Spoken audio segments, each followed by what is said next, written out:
It's that music that I wanna wake up to in the morning. Yeah.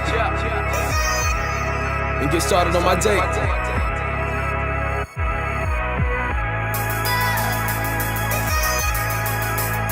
No more time wasted. Wayward Minds. Alright, young black dude, no class, just homeschool. Grew up in the hood where niggas make up their own rules. Look up to the ones who do whatever they want to. Came round the block in them drops, pulling them stunt moves. I couldn't sell no dope, but I had bars. Figured they could get me inside one of them fast cars. Hood dreams of being rap stars, captured on beats off lunch tables in school. Little smart kid with something to prove. It's Patrick from 8pounds.net, and right now we're weighing in with the homie Will Brennan. How's it going, Will? It's all gravy, man. Out here in Orlando for the weekend. Nice, man. Nice. Yo, so you recently got signed to Dim Mak Records. Mm-hmm. I know that's got to be an incredible signing. Yo, explain how'd you get signed to him? Well, we finished Prodigal Son. Like, I was doing a lot of shows like Tallahassee, Orlando, South Florida, and Prodigal Son was out. And one day, my friends Dopey and T, like they do most of the live shows that we performing at. Right. They were playing Prodigal Son on the way to dropping Aoki off after a show they had booked him for, and he heard the music and he was just really caught up with it. And he was like, "Who's this kid?" He's like, "He's not signed." And he's like, 3 days later, man, they sent the deal over. And it was a wrap. It was a wrap. The deal, like I knew from looking at the deal and like the whole tone of the arrangement and how straightforward they were, and like it's just a perfect fit, man. That's what's up. Yeah. What's up, man. Since you got signed to Dim Mak Records, how much has your life changed? How much did that affect your musical grind? Man, I would say that life in general is pretty much the same.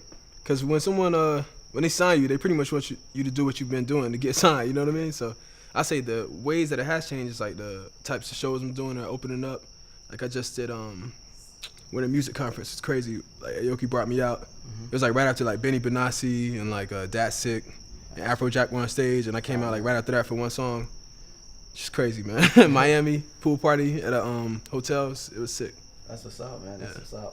Before Dim Mak Records, what really inspired you to start rapping? And when you were starting rapping, who really influenced you? Not some artists, because most people would talk about Nas or like Jay-Z really influenced them, but someone in your life that you know personally that really influenced you to rap. I'd say that's tough. I'd say the rap, but yeah, actually, you know what? It's two people, man. I had an uncle, man. He was like super talented, like basketball, dancing, like anything, pretty much any like free form expression type craft or like art or skill. He was just raw at it. And then I had a cousin who's a producer named Somong. He actually did a couple of songs. Yeah. He did one on a Rite of Passage and one on Prodigal Son as well. And he was the same way, like good dancer, like good singer, piano player, like basketball, shaking people, like all that. So growing up around these type of people, I just always wanted to be that type. You know what I mean? It's like that's my speed. Like rapping came naturally to me because I was good with words. Nice. I really liked the whole flow aspect. And I had been doing it so long, it's just natural. But seeing people like that definitely inspired me to take my craft more seriously. All right. Like do it in a way that no one else can do it. Exactly, your own thing. Yeah. You recently did a remix to your track R&R with DJ Inferno. This is probably one of your first singles coming off the Dim Mak Records. And last time I checked, it was top 5 on, I believe it's called trackitdown.com, top 100 dubstep records. Apart from that, I know you did a lot of work with DJ Burnwood. Could you describe the difference of working with those two DJs? Burn is pretty much like a Southern legend in the making, if not already. Yeah. But I mean, once I got an opportunity to really get in the studio with him and his group, he has like a 5 Points music group where it's like a house full of musicians. So you got bass players, you got people that play keys, you got other producers. And once we got in that environment, man, it's so cool. I like the amount of time they take. I'm not saying they take forever to make beats, because sometimes beats happen in like a minute or two. It seems like that. It depends. But the process, like the post-production, is so extensive with it, man. They make sure everything sounds quality, it sounds right. Like they're not opposed to going back and redoing stuff. Yeah. Like they got first drafts, second drafts, pass it to this person drafts.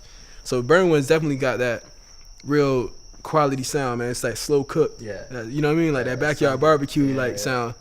But Inferno, on the other hand, we didn't link up in the studio or anything like that, because you know, those DJs, they got so much. All they really need is acapella. Yeah. And they're dropping it in Ableton and chopping it up. And then, So loop it and all that. what happened with Inferno? I got the track in my inbox and I heard it and I was like, oh man, this is crazy. Like I wanted to go perform on it that night, but we didn't have the mix version. But man. definitely, I got respect for all the people doing it on that level. Nice, man. After doing that track, I remember seeing a video where you did a track with DJ Burn with the Pressure song. Yeah. You put out a video. You're playing on the keyboard and everything. It's pretty dope. When did you learn how to play piano? Or is there any other instruments that you know how to play? I actually played piano as a kid, like from about 10 to 12 maybe. Mm-hmm. I took lessons and I got kind of serious with it. But I stopped once I got good enough to kind of lay my own ideas down. Yeah. I just stopped taking the lessons. But I've always been into the keys. I'm not as high. I got respect. There's people I've met in like churches or like, classically trained people that are just sick at it. But I know enough to like get my ideas out, and I like playing the piano. It's a unique instrument, man. Yeah. What is your process like when you go to the studio and make some music? Like, how would you really go about making a new track and everything when you get to the studio?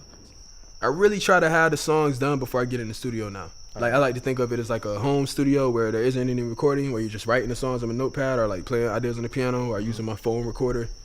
And then once you get in the studio, I like to have the concrete idea already done. So that way the creative process is more for everybody else that I'm working with. Like the producer is going through the creative process at the time that I'm in the studio, or the engineer, as opposed to me having to take 2 hours to write a verse and wait. But yeah. All right. So the process is pretty much like a home phase is the starter, and then I go take the complete songs in the studio. So pretty much when you're in the studio, that's when you're just laying it all out. Yeah, and it's different every time. Like sometimes we burn it down and we're like in the zone. It's like a whole different like vibe. Yeah. Sometimes I come in there just completely sober and like flat. It's more like a technical song where I'm trying to sing more. It's you gotta have you gotta do it all. All right, that's what's up, man. You dropped out of, or you left UF. You used to go to UF for financing, and you left UF to pursue your dream as a rapper. Now I know that must not have been an easy decision. How, after you did that, how much did that, did that make your life harder, or would you say that really gave you more time to work on your craft and really perfect it?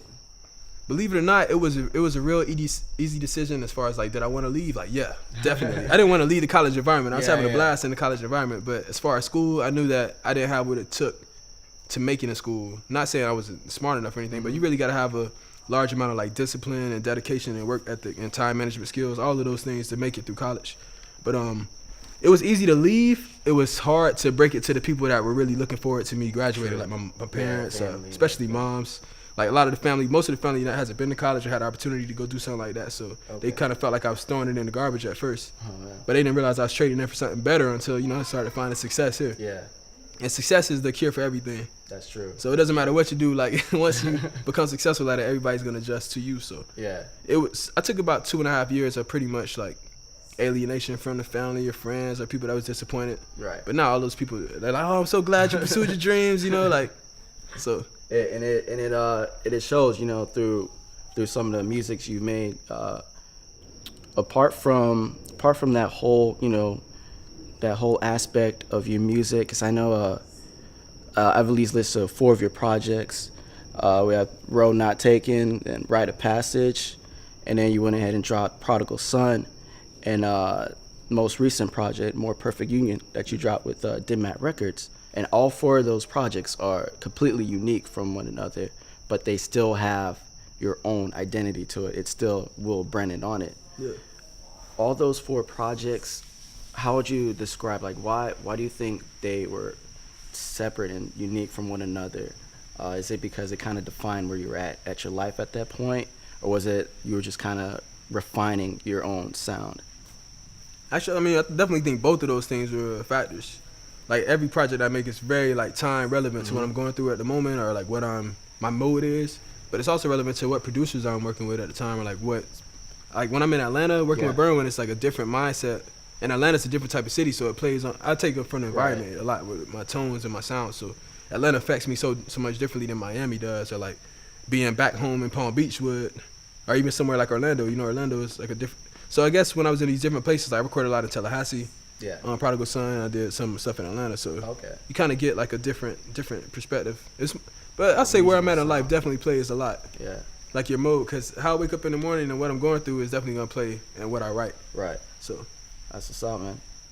Out of all 4 of those projects, I would say From the Top might be one of my favorite joints, which was from Road Not Taken. It's a dope joint. I guess my question is really like, how would you really describe your sound, your craft? I would say that we're trying to be the definition of versatility. Mm-hmm. You know what I mean? Like, I think when you switch it up so much, you have no choice but to be unique. Like, and we definitely blend a lot of sounds. Yeah.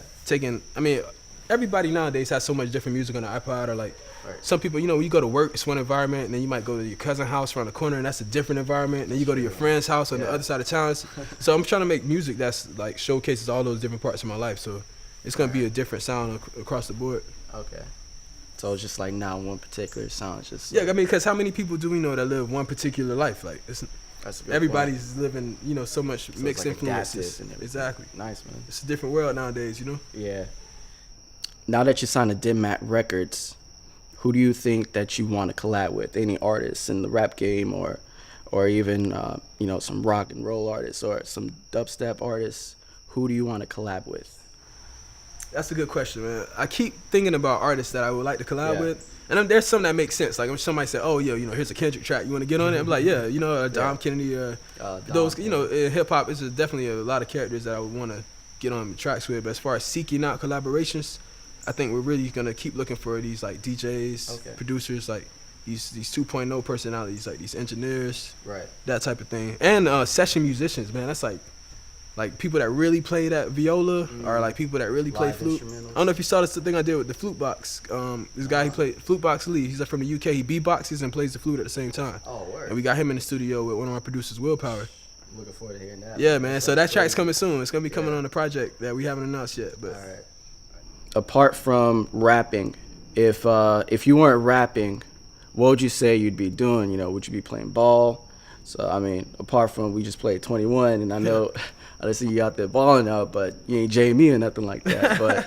But would you say you'd be a b-ball player, or would you just get your degree in finance, or where would you be if you weren't rapping?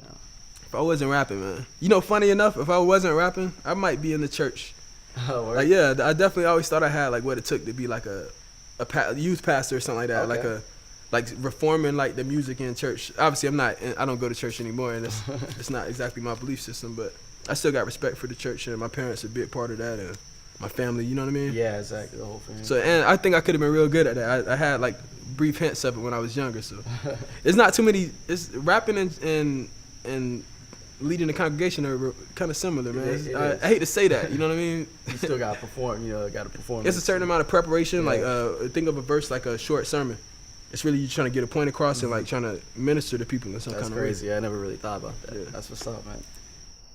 All right, well, I really appreciate your time, man. It's really been good kicking it with you. Appreciate everything. If people don't know where to really get your music, where do you think they can find some of your music from? WillBrennan.net. Okay. I'm on Twitter. All my stuff is The Will Brennan. THE Will Yeah. Brennan. Make it easy to find. Awesome, man. Come see us, man. SoundCloud, Yeah. Instagram, whatever, man. However you want to attach, you can come holler at us. All right, well, appreciate it, man. Sure, man. It's Thanks for dope. coming through. Yeah, tell you it's gonna be a big year for you and everything, man. 8pounds.net. If you want to ask me questions, make sure they're like this, man.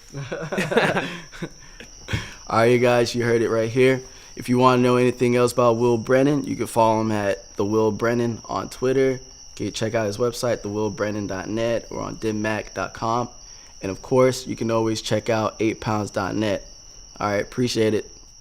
Yo, 100 off the line, still trying to speed up. My uncle told me, boy, don't never get a lead up. All around the state, got dudes trying to be us. Broke as fuck, still had hoes trying to meet up. And she want me to fuck her to my own song. Riding in the rental, I was going in my own zone. My brother had that woo. We was going off that homegrown African free. Tight wrapped in a leaf. Wanna know which one of them hotter than me. I wanna know which one of her friends is a freak. A nigga so on fire, the cop block patrol just stop, drop, and roll. Girl, you coming with me. I'm in the back, one on my lap, two in the seat, two to mouth, two of them please, and the other while all of them watch. Don't you wanna see? Well, hop in, let's ride, cause I'm ready to leave. We're Brennan Dynamic, man. 8 pounds, man. We ready. Your rap stars captured on beats off lunch tables in school. Lil smart kid with something to prove. Plus I spit it like a nigga that got nothing to lose. Still feel the same way, don't get it fucking confused. Just better not bring whoever out, they'll get fucking abused.